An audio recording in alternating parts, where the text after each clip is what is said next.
ఈ రోజున పవన్ కళ్యాణ్ గారి గురించో లేకపోతే ఆయన చేపట్టిన పదవి గురించో మాట్లాడుతూ ఉంటారు. 5 సంవత్సరాల క్రితం జనసేన పార్టీలో ఉన్న నాయకత్వం కానీ పవన్ కళ్యాణ్ గారు కానీ ఎప్పుడైనా పదవి గురించి మాట్లాడారో చెప్పండి.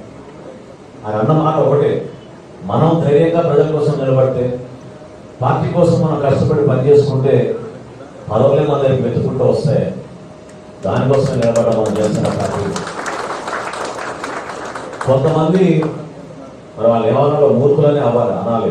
కొంతమంది మూర్ఖులు కావాలని ప్రచారం చేస్తున్నారు సోషల్ మీడియాలో కానీ ఇతర ప్రచార మాధ్యమాల్లో కానీ.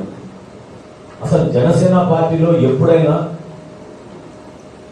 ఒక పదవి వస్తేనే నేను మీకు చేయగలుగుతా అనే మాట అన్నామా చెప్పండి. పదవి వచ్చినా రాకపోయినా ప్రతిపక్షంలో ఉన్నా ఇటువంటి కార్యక్రమాలు చేసుకుంటూనే వెళ్ళేవాళ్ళం, ఇప్పుడు కూడా చేస్తూనే ఉన్నాం. అదే జనసేన పార్టీ ఒక గొప్పతనం. ఈరోజు ప్రభుత్వంలో ఉన్నాను కాదు మనం చేసింది కార్యక్రమం. 928 మందికి 24 కోట్ల రూపాయలు మనం పవన్ కళ్యాణ్ గారి చేతుల మీద ఈ బీమా పథకం ద్వారా మనం అందించాం రాష్ట్ర వ్యాప్తంగా.